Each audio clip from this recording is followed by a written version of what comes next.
And we are live. Welcome everyone in the Rubberband community, whether you are joining us today on LinkedIn Live, whether you're joining us directly in the Rubberband Facebook forum, or if you're for the first time watching us live on YouTube. Welcome to today's Rubberband Live.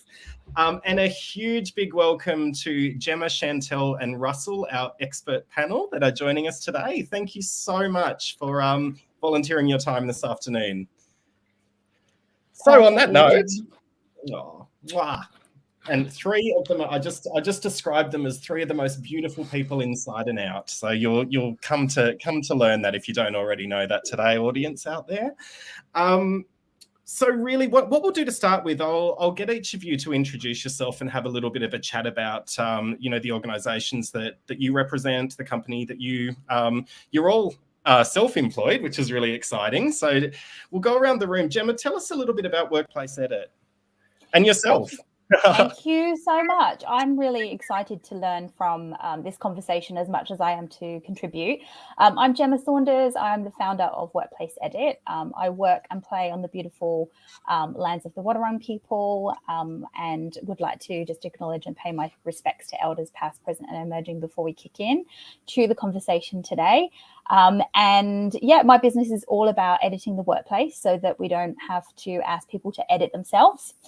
So looking at workplace practices and how we can change them to be more inclusive and equitable by design so that people aren't having to squeeze themselves into molds that were, essentially designed without them in mind. So that's the work that I do. And I'm a proud queer woman and I live here with my wife and kids on beautiful Wetherall country. So yeah, thanks for having me. Wonderful. And if after today people to reach out to you, is that you're on LinkedIn? What's your website? I love this, getting all the handles and everything in early. Just search Workplace Edit and on LinkedIn, all over LinkedIn. So that's probably the best channel. Follow, connect, let's have a chat. Wonderful. And Russell, the Unrivaled Agency. Tell us all about yourself and what you do. Hi, everyone. Hi. Yeah, so hi. So yeah, I'm Russell. I'm just a recruiter. I'm not as impressive as everyone else on this call by any means. But look, I think I've got 20 years or almost 20 years experience in recruitment, both inside it's like in-house and agency. So working across talent acquisition and HR. Really here today to kind of learn myself, but also give the perspective of I think the difficulties when it comes to pay transparency. Look, I'm all for it, absolutely. I think we're just saying pre-show that it's been a long time coming, but I think there's some real kind of hurdles that people are going to have to jump over before it can become real. So I run my own recruitment agency now called Unrivaled Agency. You can find us at weareunrivaled.com. So thanks for having me. No, thank you for joining us. And 20 years experience in our industry, that in itself is incredibly impressive. So don't undersell yourself, Russell. Almost 20 years. I'm not quite that old. Almost 20 years. And my friend Shantel, thank you so much for joining us today. Tell us a little bit about yourself and your business as well. Thank you, Eden. It's so lovely to join you for this conversation. As soon as you asked me, I thought, gosh, I can't wait to get my teeth stuck into that convo. It's a really meaty subject. So I'm Shantel Wetherall. I live and work and play on the beautiful land of the Jadjarong people in central Victoria. I am a writer, a consultant and a leader. And whatever hat I'm wearing, I'm always spending my time thinking about how I can cultivate sustainable communities. So I bring different tools to bear depending on what role I'm playing and what problem we're trying to fix. And in this context, I'm sort of drawing on almost 20 years, Russell, of HR experience and a really strong background of about 15 years working in REM and in reward. And I always like to describe myself to my friends who had absolutely no idea what REM or reward was as the person who's responsible for the win-win in the employment relationship. And I really like thinking of that. I like thinking of mutuality and creating win-win, because I think there's more of that available than we know. And that if you haven't spotted a win-win yet, it's because you haven't thought hard enough or been smart enough about it.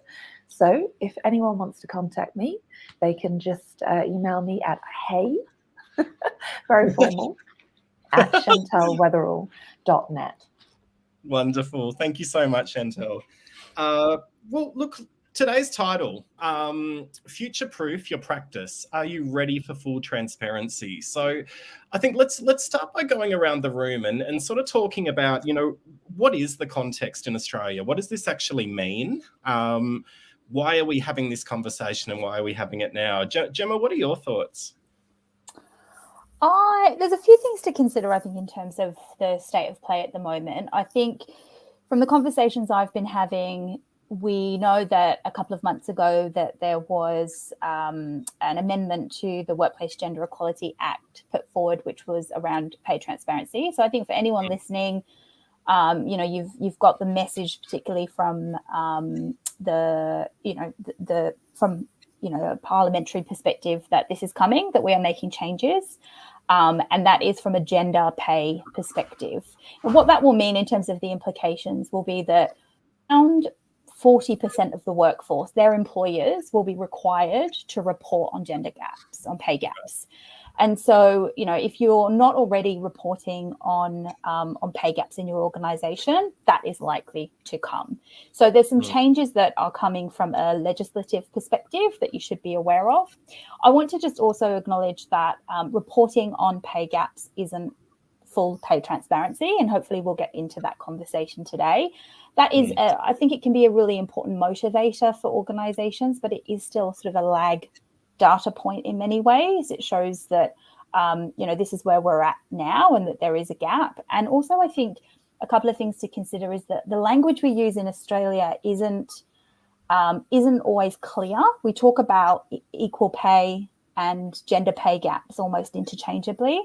And it has been illegal to pay people a different amount for the same work in this country. It has been illegal for that practice to happen, but that still does happen. And I think there's confusion in terms of what we mean by like-for-like work and like-for-like roles, and what is the gender pay gap, which is the org-wide gap between what men are paid and what women are paid in the organisation. So I still think there's a little bit of catch-up in terms of the language we use around pay transparency, equal pay, gender pay gaps. And on top of that, we're still not as sophisticated as other organisations when it comes to intersectional pay gaps. So how do we sort of understand the pay gaps when it comes to people with disabilities in our organisation?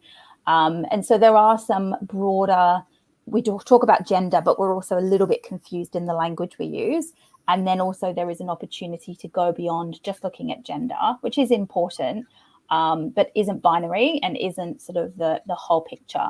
So I would sort of point to those things. The only other thing that I would add is that when we think about candidate experience, and Russell might touch on this, candidates from a SEEK perspective, 73% of candidates find it frustrating when the salary isn't advertised on the job. So there's almost a barrier. We're putting up a frustration by not providing that to candidates. And 1 in 3 candidates say that they are less likely to apply for a job. And what I often hear is that there's a pipeline issue, and that, women aren't applying for jobs, or we can't get, diverse talent through the pipelines. But in a way, we sort of put up our own barriers by not sharing information around remuneration in the recruitment phase. So there are a few things that I think help paint the picture, and hopefully something to consider for any listeners today around the language we use, the context, and also the barriers. Thanks, Gemma. Yeah, absolutely. And Russell, that is quite a good segue to you, because I mean, what I'm noticing, not only in the Rubberband community, but on LinkedIn from a lot of recruiters, not just in Australia, but globally, that this is a conversation that seems to be happening at the moment. Is it from a candidate perspective? Is it from a recruiter perspective? Why are people talking about advertising salary on roles at the moment? Why do you think this has become so topical? Yeah, I mean, if you spend as much time on LinkedIn as I do, you'll see posts every day, put the salary on a job advert, put the salary on a job advert. Yeah. And look, why not?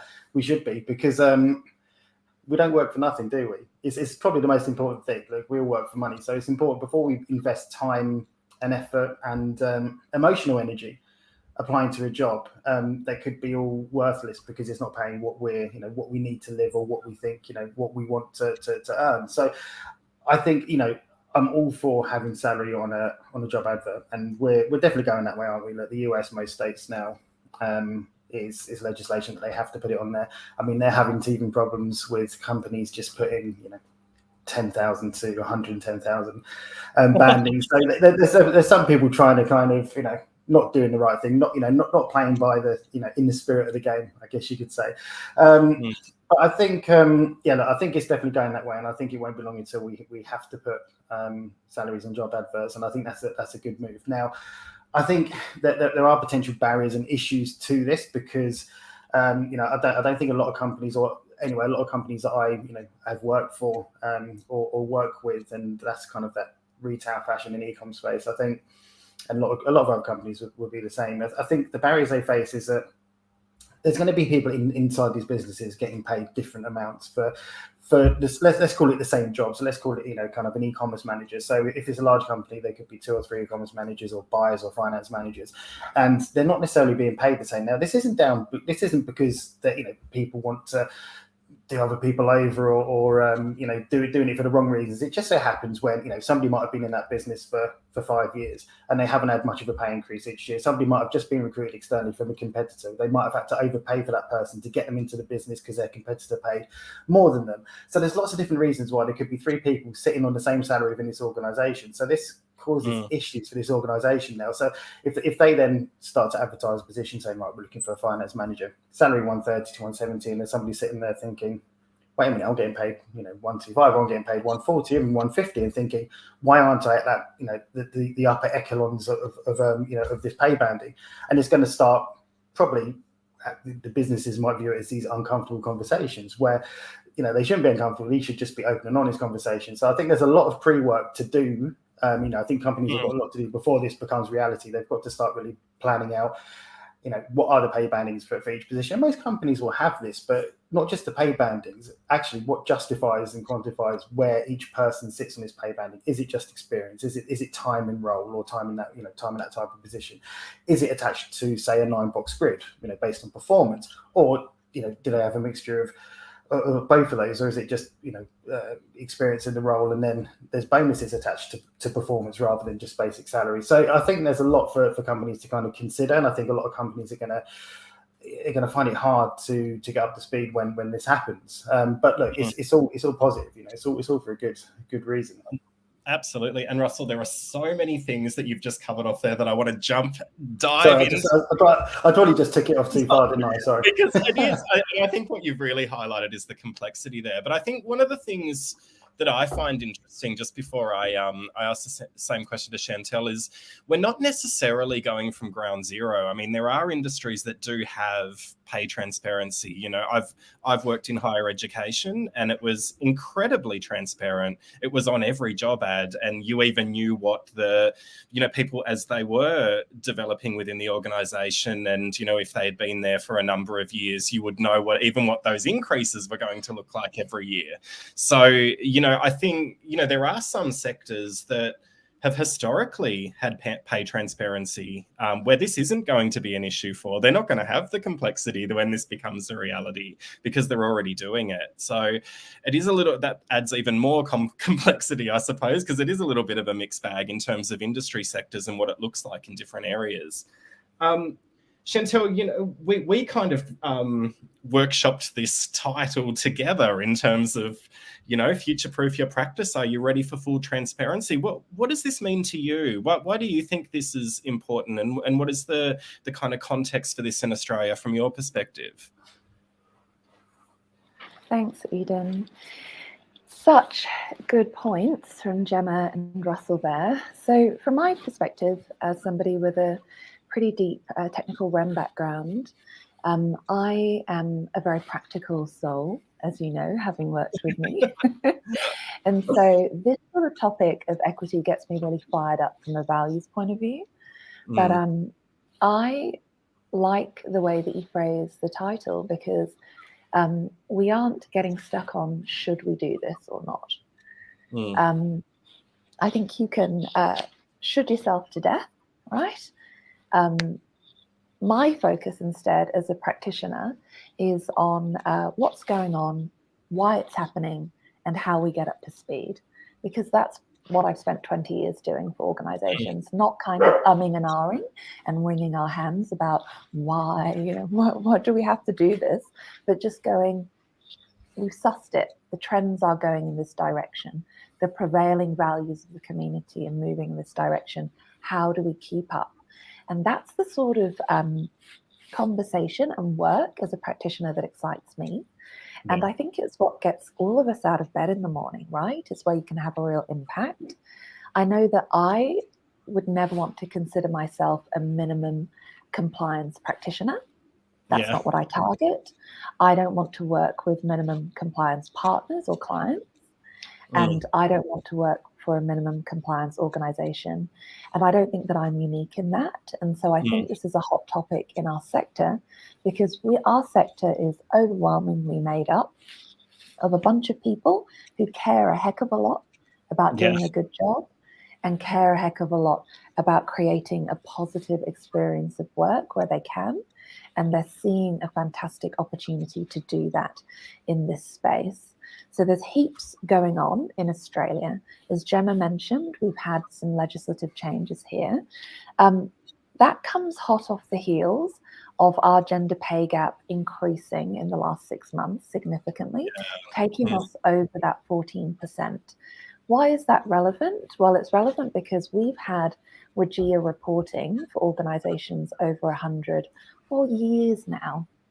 And the reality is, at ANU, we're really lucky that we have the Global Institute for Women's Leadership, and they have come out this year and said that progress on gender equity is not just tough, but we're actually going backwards in places. And so that is the case in Australia, and our government is taking action, as we've seen, by asking companies to air their dirty laundry in some cases and go public with their gender pay gaps. Why have they done that? Well, because we know that even if 50% of businesses do gender pay analysis and find something wrong, only 40% of them actually take follow-up actions and do anything about it. So we have had years as a sector. And this is a moment for us to take some accountability, right? So government have tried to partner with us and work with us. And we have had years of being given data to work with privately, in-house, and take our own proactive actions. And there are organisations who are doing a really fantastic job of that. And I'd like to call out all of my other HR colleagues, whatever your specialism, who I know are in there fighting the good fight every day, whether they're getting traction or not. But what we're seeing is that industry is not regulating itself well enough. And when you don't regulate yourself well enough on an issue that is of key priority for all of society and for government, what you're doing is you're inviting government to step in and go, well, we'll take the reins on that one. Sorry, you've not done it well enough yourself.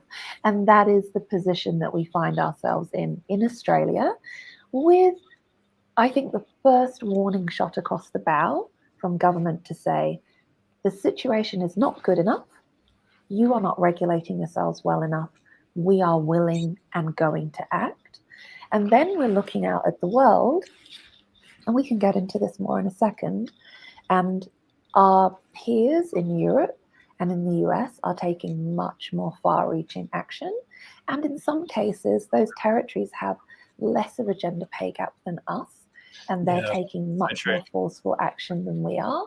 So I think that you would be wise, even if you're not as passionate about it as we obviously are, you would be wise to see the way the prevailing winds are going, and think of this not as something to be worried about, but as an awesome opportunity to be ahead of the curve. 100%.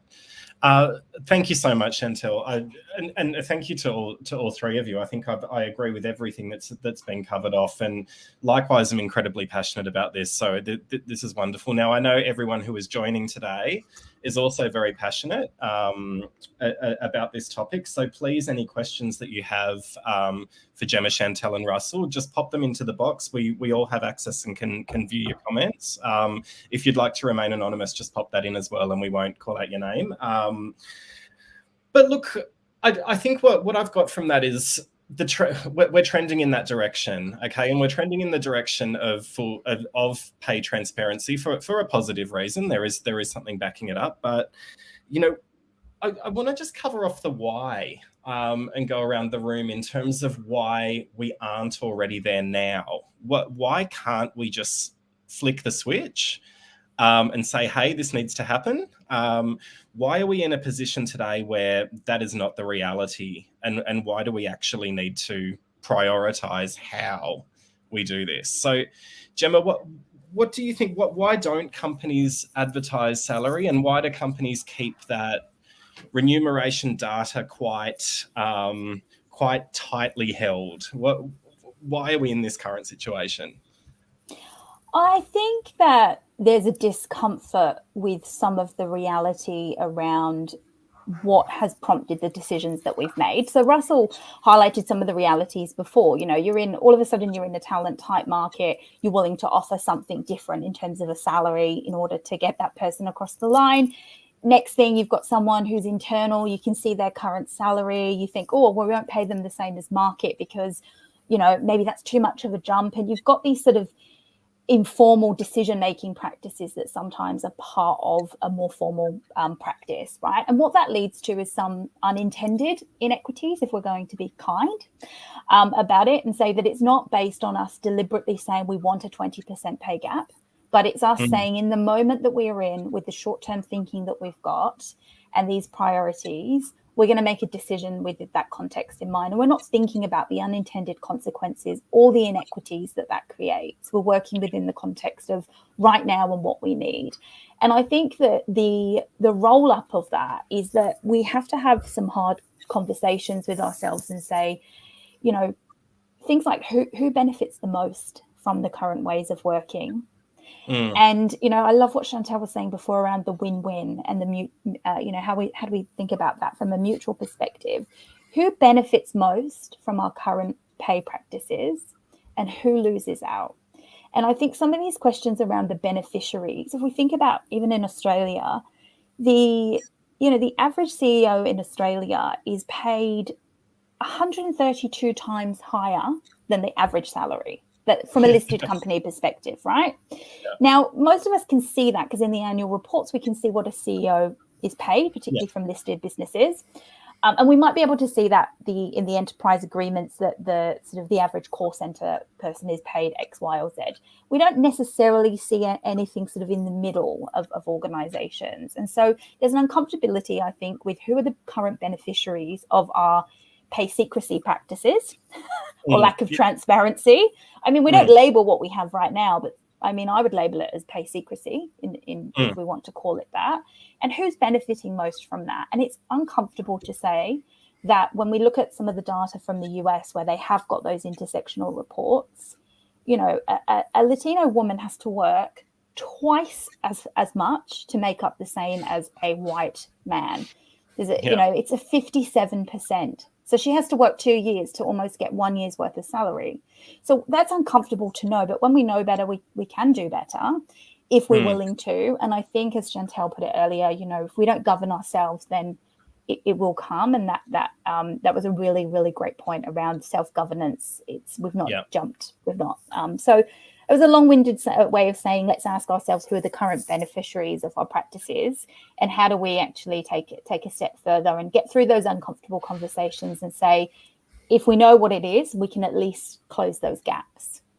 Yeah, for sure, Gem. And Russell, from a recruiter perspective, and you work with and have, as you said, 20 years, almost 20 years with a variety of different organizations. And why do you think it is that, that advertising the REM is a challenge for those organisations. Why isn't it as simple as telling the recruiter, hey, this is exactly what it's going to pay. Go to market with this. I don't want to see anyone above. I don't want to see anyone under. I want to see candidates. And this is the transparent expectation for this particular role. Why is it not that simple? Firstly, I just want to touch on the point.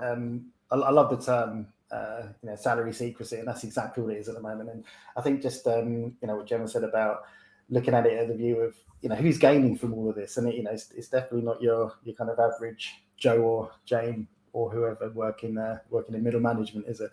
Do you know what? It got me thinking in my first job in recruitment agency back in December 2004 when I started. It was actually a sackable offence to talk about your basic salary. You were not allowed to talk about your salary. You'd be sacked, and it's in your contract as well to say you would be sacked if you talked about your salary. Crazy, isn't it? But yeah, look, to come to your question, I think. Some companies do advertise salary, don't they? And I think one of the benefits of working agency side is that you can advertise salary because obviously when you're advertising the role, you normally you're not putting your client's name on there normally. So you can kind of, you make it not a generic ad, you make it specific, but you're not naming the company, and you can put the banding on there. So I always make sure I put the bandings on there. Now, I think the difficulties companies face when they're advertising a role. So, there's a company advertising a role that the recruiter in that business will know exactly the banding that they want to pay. They'll know that this role, the budget we've got for this role is between 110 and 130, let's say. So they're going to know that budget. But the issue is going externally with that budget is there may be people within that business that are on, this spectrum of 110 to 130. And in most companies, now I'm talking through my experience, I've worked in, like I said before, retail, fashion, e-commerce, head offices. Most companies, in my experience, have not got a set, people are not paid according to ability necessarily. You'll have people on this spectrum for various reasons. Like we said before, they might have been promoted within the business. Generally, people promoted within the same business are paid less than people that recruit externally. Now, that's my anecdotal view on that, but I'm pretty sure it's accurate if there were stats around it. So there's people sitting on here. So you could get somebody sitting on the lower end who is actually one of your top performers. Then if they see you advertising for the same role that they're doing and it's up to 130, they're going to get a little bit disgruntled. It's going to start a difficult conversation. I'm not saying these things are right. I'm just saying these are potential reasons why, the reality why these things aren't happening. Also, I think going back to this pay secrecy, I always thought it was an English thing, but we're kind of, you brought up not to ask people what they're paid. Even your friends, you don't ask your friends what salary they earn. I mean, yeah, sometimes you do, but it's frowned upon. It's not done. You don't do it. You don't ask your friends or family what they earn. And you're kind of brought up with this mentality through your work environment as well. It's kind of, I don't know where it comes from. It probably comes from signing contracts saying you'll be sacked if you talk about your salary. But it's a funny one. But yeah, look, there's lots of different reasons like that where it's just, it opens up a can of worms. I think that's the best way I can describe it within businesses. So yeah, I'm not saying it's right. This lack of transparency. I look forward to the day where it can be more transparent, but there's a lot of work to do within companies to how they then kind of, I guess, fairly and openly dictate where people sit on this salary band, on this scale within positions. I'm kind of intrigued to see how that kind of works and pans out. Oh, 100%, Russell. I think from being a fellow recruiter, how much easier it would actually make my job. I mean, one of the reasons I loved partnering with Shantel was around that transparency in terms of when a position had been designed and the process of deciding or establishing what a fair reward package for that role would be. Shantel would always explain it to me and walk it through. She wouldn't just say, go to market with 120. I would understand the broader context. And I actually think from an internal perspective, that's rare. I've worked in both agency and internal. I've worked in organisations where the recruiters weren't able to even know, apart from a really wide REM band, how much that role would actually be paid. You needed to go back to a HR business partner to say, this is candidates' expectations. So I keep saying it is a mixed bag out there. There are some organisations that are very behind, and then you do have partnerships with reward teams and talent teams like the one that I had with Shantel, where it's very transparent and it's all again a win-win and working together for a positive outcome. So, can I ask a question? Yeah, it's something really. I'm interested in other people's views on this. So, say you're working in working in HR with the REM team or external consultants, and you're going, right, we know this transparency is coming. We need to really work on what people sit, if people sitting on this banding of 110 to 130, what that looks like, how does it look like? Because we've got these people sitting on it at the moment. Does that mean that, does everyone get uplifted? Or so if you've got people sitting on there at the moment where people might be getting overpaid, is what I'm going to say. So people could be getting overpaid sitting on this banding. Are you going to, are we bringing their salary down, or are we lifting everyone up to kind of balance that out, or are we just leaving them where it is and kind of saying we're going to do it going forward? We're going to kind of fit people in to this banding. What would you do in that sort of circumstance? Oh, Shantel, I think that's one for you. That's a very complex one. As a expert. Yeah, that's a really good question, Russell, and it's helpful because it's going to bring me to, I think, before we talk about what's blocking REM transparency, let's talk about what REM transparency really is. Yeah. So we're really focused at the moment on job ads, and that's like a real pinch point for people that's really highly visible. But that's not all that REM transparency is and REM secrecy is. So there's a few different models, and they're all sliding scales, right? And so at one end, you have the, as Russell said, on pain of death, keep your gob shut, nobody knows anything version, which usually, so that's the outward side. What that normally means behind closed doors and speaks to, for me as a REM practitioner, is the decision-making process is not backed by any firm logic. It's probably not backed by any firm data. Pay conversations are not consistently held in a specific type of way. There's not tools that are being used, and it's not systematized. It's very subjective and not systematized. Then when you start getting into sort of minimal level pay transparency, it means you actually have some sort of logic or philosophy in place, which is kind of an overarching rule that's supposed to guide managers in making REM decisions and guide HR in making offers. And employees have some sort of at least vague idea of how their REM is decided, i.e., well, if you're a higher performer, we're going to try and pay you more than people who don't perform as highly. Really, really as simple as that is the beginning of pay transparency. And typically then that's where you start having your annual review cycles. And what we're getting is systems. And what we're doing is we're moving from the very subjective over to slightly more objective, more systematized, more guardrails to prevent those accidental inequities coming in. Moderate pay transparency, which is all that we're really talking about here in this stuff that's going on in the US. Maybe in Europe it's a bit more exciting. We can talk about that in a second, but moderate pay transparency is actually having data-based compensation structures. Maybe you've got a job evaluation structure, maybe you're ranking everything to Hay or Mercer or one of the other job sizing methodologies, and employees know the range for their role. So they know, I am the head of this department, and the range, the salary band for that is 150 to 200. And so that they can understand where they are in that range. And because people know, and because it's systematized, that means that there is a logic behind decisions, because there has to be. Yeah, absolutely. Because people can ask those follow-up questions. Advanced transparency is very similar, but you don't just know the range for your role. You know the range. We publish the ranges for all of the roles in the organization. So I can see my peers who might not be in HR, they might be finance head of department, but I can see like roles across the business getting paid like amounts.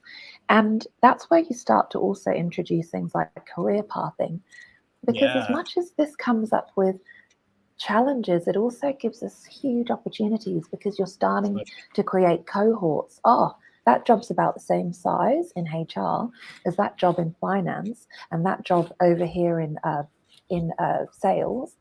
They're kind of a cohort of similar competencies. How can we train them together? How can we have mobility across the organization of talent? It introduces lots of opportunities. And then full transparency, which is what I think people start gripping the edge of the table white knuckled about, is not just the range, but actually pay points. And there are organizations that have that approach. I personally, as a practitioner, as a woman of color, as a person who practices in the DE&I space, have a personal pay transparency policy where anybody who is I use sort of an axis of privilege. Anybody who is on my level or further away from power in the axis of privilege and power, who asks me, who's a peer in similar work to me, who asks me what I get paid for a certain job or asks me for recommendation, I practice full transparency with them, because that's my way of practicing what I preach. But so thinking about what transparency is really important. And all of the changes going on in the world right now are just dragging us from zero to the middle, right? Yeah. We're not going bananas here. We're just going from no logic to some logic. Isn't that nice, right? So, Russell, that brings me to your question. You're going to have a mixture of people at different places. And I love that you gave the example of your highest performer potentially being paid the least. What that would say to me as a REM practitioner is that you don't have a pay approach. You don't have anything that documents this is how we want to pay people based on X, Y, and Z. And so what I would say is that introducing pay transparency isn't just about what's in the job ads, it's about your logic for your decisions. And what did we always say in our role that we worked in together, Eden? I told you the background to my decisions because I practice the red face rule, which is if it's not defensible, don't do it. And so if people are paid above band, they might be paid above band for a defensible reason. And pay transparency doesn't mean everyone gets the same. It means that you will be held accountable for the decisions that you've made. So people being below, if you're below because you've been a consistent poor performer for the last 5 years and you're on a PIP, guess what, mate? You're not getting anything. But if you're below for an indefensible reason, what I would say is, instead of viewing that as a problem, view the person who comes to you with that data as somebody who's actually mitigated a risk for your organization. If they're your top talent, they've mitigated the huge risk and cost of that talent leaving your organization because they feel disengaged and can get much better paid and much more respect elsewhere, and the cost and the downtime and the negative impacts on your business that come with that. But even more importantly, I think, mitigating the reputational risk of you actually being outed as an employer who, whether you did it intentionally or not, is discriminating against your employees and not paying people, paying someone 30% less. Your staff know who your top performers are. They can see it every day with their eyes. And when your practices do not back that stuff up, you really create an environment of poor trust. Trust is one of the absolute building blocks of engagement and high productivity. So just to be really quick on what I think the success factors and the blocks are, the first one is cultural. So if you work in an organization with low transparency, I can already predict a few other things about your organization without even meeting you. I can tell you that that is a low trust organization. I can tell you that that organization probably has high turnover.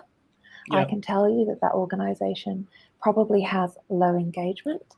And I can tell you that that organization on the mirror side, on customer side, reflects all the same stats. with their customers as they do with their employees. And so if you're not passionate, there is a huge business case here in improving your productivity and your culture and the massive benefits that will have for your bottom line as well. So culture is a huge part of it. Culture then breeds investment. If you don't believe in something, you don't invest in it, that means there's low capability. That's why you don't know why you're making your decisions, because you never thought HR were worth investing in. You thought they were just a cost line. And so you've never really got any decent HR people. Or worse, you've got great HR people and you don't listen to them. Yeah. And they've been telling you this for years and you just shoo them off. So relationships between business and HR are going to really need to be strengthened if we're going to get into this leading edge practice and not just be scrambling to comply when the government tells us to hop into line.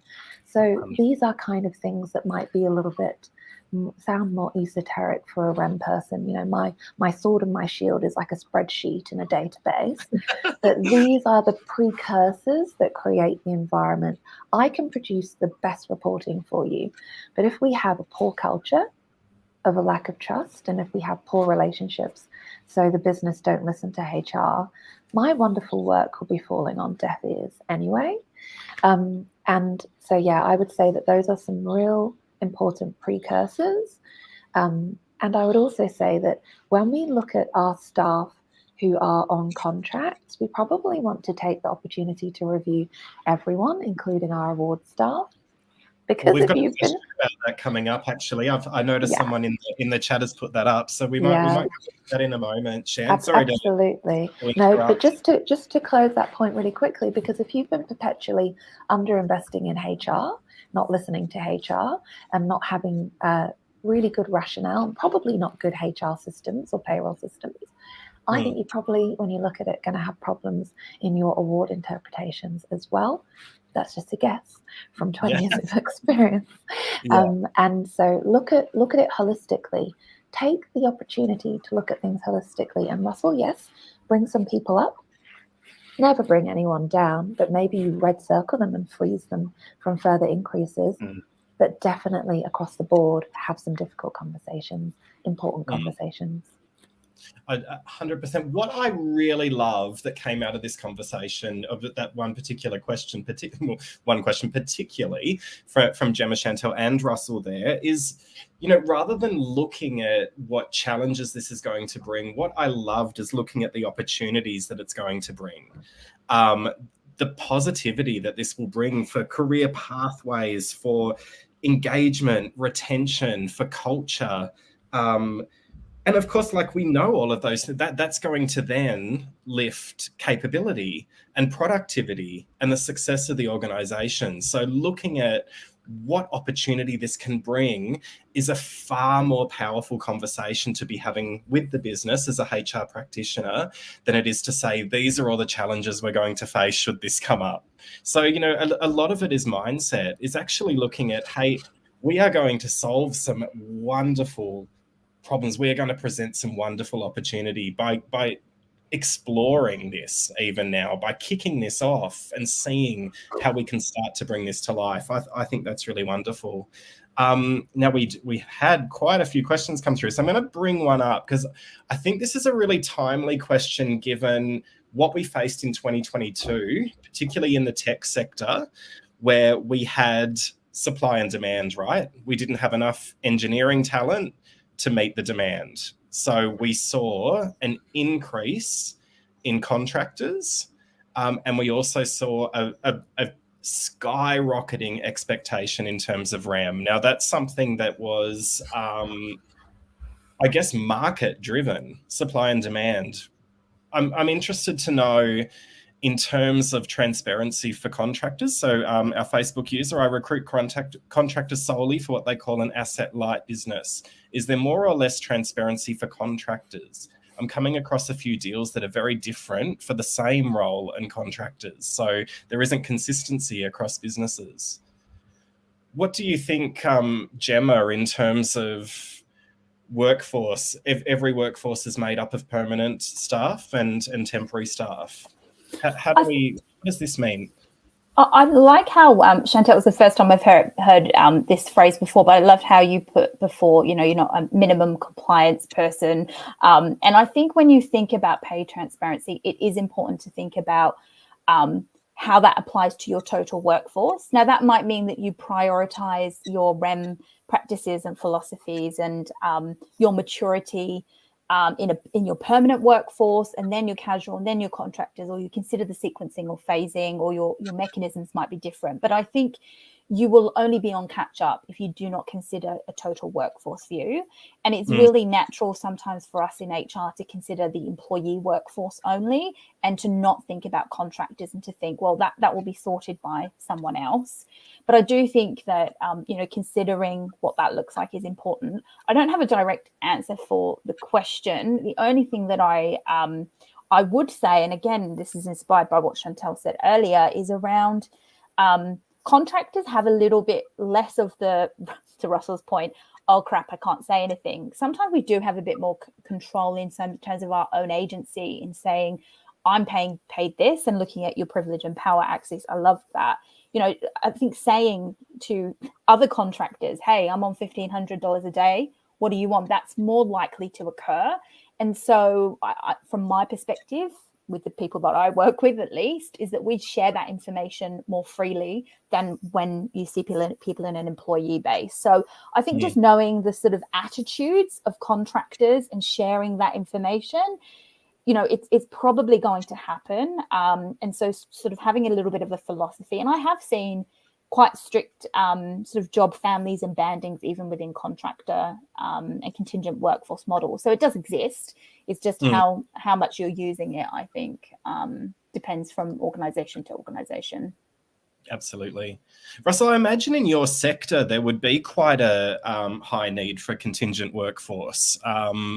Is that something that you face in terms of contractors? Do you recruit contractors? Do you see challenges when it comes to the transparency in terms of what their expectations are, what the company's willing to pay, or is it more all around budget? What does it look like from a recruitment perspective? No, look, I've not really been involved much in contractor recruitment. Being a contractor myself, but not been involved too much in contractor recruitment. So I haven't really got much more to add that's not been said, to be honest with you. I think the mentality thing makes sense. So, because I remember when I was a contractor, it was when I worked at Ayles, actually, and there was a few other contractors, when we'd talk about day rates and stuff like that. And it seems like that contractor community is a lot more open. You talk about sort of day rates and this and that, and so I definitely do agree with that. The closest I've come to kind of the contractor side of recruitment is a lot of it in IT and businesses I've worked for. A lot of the IT staff might be contractors, which would often come out of a different budget. Then which often gives people more freedom as well when it's coming out of this kind of this different budget to salary. But no, look, I can't really add anything more. No, I think you absolutely do. I think that's a really key point to highlight, because I know from my experience, both internal and agency, that you've got your operational or OPEX budget, you've got your capital expenditure CapEx budget, and there seems to be this freedom within that CapEx budget for leaders within an organization not to partner very closely necessarily with the HR team. They may be able to just reach out directly to recruitment agencies and spend the money that they've got to spend, because that capital expense is something that isn't held necessarily by HR quite often. Do you have an opinion on that, Shantel? Is that something that you have seen in organizations? Do you think there's a way to tackle that kind of inequity when it comes to contracting? What are your thoughts? I think it's a really great question, and I think we need to come back to what pay transparency is. So pay transparency is not pay equality. It's having a rationale and a philosophy that is taking some of the subjectivity out of pay decisions, and therefore reducing the likelihood of inadvertent discrimination. So there will always be differences in pay for all sorts of different reasons. And a completely valid reason for differences in pay could be to say that we have our fixed cost for our ongoing workforce, which is managed under this pay philosophy. And these are our rules, and this is how we differentiate based on performance, and and these are our bands. And then we have project budget, which is for these huge capital projects, a lot of the time technology projects, infrastructure projects. And for those projects, we use a contingent workforce and we apply the following to them. And pay transparency is not about them being the same. Pay transparency is about somebody being able to come up to you and say, why is that person doing similar work to me and getting paid 50 grand a year more? And you being able to say, without a red face, because they're on a 12-month contract with no sick pay, no this, no that, no this, and they are attached to that project and their job disappears when that project disappears, whereas you are in this position. That's what transparency is. Not giving everyone the same. Transparency is having a good rationale for why they are different. So a lot of managers fear that transparency will take away your flexibility. And I actually like to say transparency won't take away your flexibility. It will give you logic for your decisions, which is awesome. Yes, and that is, I will just say, when I spend a lot of time doing focus groups and interviews with people from a DEI perspective around what are the barriers in your organization. If you had a magic wand and it was to be more inclusive overnight, what would it look like? People aren't seeking for necessarily the advanced model that you described before. They're really seeking for thoughtfulness. Make it make sense to me. Spend the time to help me understand the logic in the rationale, where there's objectivity, where there's subjectivity. Make it make sense for me. And I think that is the red face and the make it make sense. I think if they're the takeaways from today, I think they're really important ones in terms of what managers really want, and that it's not to be feared from. It's to how do we support you with the logic to have really important conversations with your people. That's one of the things that people want more than anything. 100%. Absolutely. And just to add really quickly to just really support what Gemma said, which I think is so important, when you're dealing with contractors, a lot of your contractors will end up staying. And if you don't have pay transparency, i.e. the more holistic pay transparency of having a compensation structure and a philosophy and policies in place, when you bring that person on board, then when you have to put them on a normal employee contract, everyone is going to be in a kerfuffle, because number one, if you're the recruiter or the business partner, you have not briefed your manager at the start when they took that contractor on of the only reason this person is allowed to be paid 50 grand more for that job is because of this, this, and this, and this is what that job would be in our normal framework. So the manager's just going to come back to you and say, this person's awesome, I want her to stay. And you're going to now have to start talking them off a cliff about something because you haven't talked about a philosophy and a rationale on the way in. So philosophy and a rationale on the way in just makes things so much easier in every respect practically, because at the end, everybody knows where they stand. That employee knows that you're getting paid above the odds to our permanent employees in that role. So if you ever want to become permanent, don't anticipate you're keeping that salary. The manager knows the same thing, and the other employees, because it always comes out, especially if they become mates, the other employees don't feel disgruntled because there is a rationale behind it. Awesome. Agreed. I've realized that we've already gone 7 minutes over, so I might just I think that was a really great way to summarize from Gem and Shantel. So Russell, final thoughts from you. Tell me, if from a recruitment perspective, what are the two key takeaways that you're hoping the audience have taken away today? I think what I've learned personally is it's probably not as drastic as I thought. I think it's just a logical step. I think, and look, I'm not, by no means am I smart. I'm very average in terms of so I'm assuming there's probably other people that have been thinking the same as me in terms of oh crap, what is this going to look like? How are we going to manage this? So it makes a lot more sense. I think I like the term accountability. It's taking accountability for these decisions. Making you accountable for them, and can you answer any questions about a red face? That's a perfect term as well. So look, all makes sense, and I think it's a step in the direction of a step in the right direction, I should say. And I think just from a very simplistic point of view, just putting a salary on a job advert is just going to help so many people, stop all this frustration, job seekers get it in the teeth enough as it is with recruitment processes and, not hearing back from recruiters. And you see every day on LinkedIn and other channels, all the frustrations they have. So I think it's, it's a big step in the right direction for them, especially as well. So, they're probably the main things for me. Amazing. I think I agree with. I think the main takeaway from me today is mindset, and to be looking at what the opportunities this will bring, and to no longer fear what this might cause, to actually look at the opportunity that will bring. And I think there are so many benefits if you were to step back and think about yourself, your role, the organization you work in, your people. The opportunity that this will bring to your people is a big takeaway from me. The other big takeaway from me is that, I have incredibly sensitive skin and I have a red face 24/7. Please don't think that I'm having a red face for the wrong reason. I'm going to need to start the conversations that way when this comes up. No.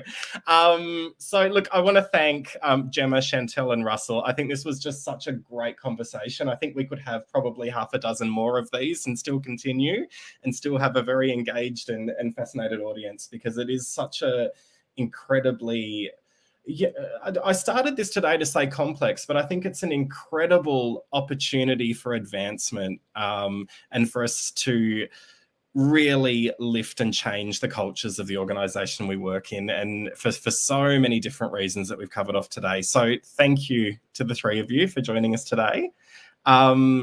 I will pop the details in the chat box on all channels, so you can reach out to Gemma, Shantel or Russell for anything at all. Please continue the conversation in the comments, and look forward to seeing you all again soon. Thank you so much. Thank you, Eden. Thanks, Shantel and Russell. It's been a pleasure. Absolute pleasure.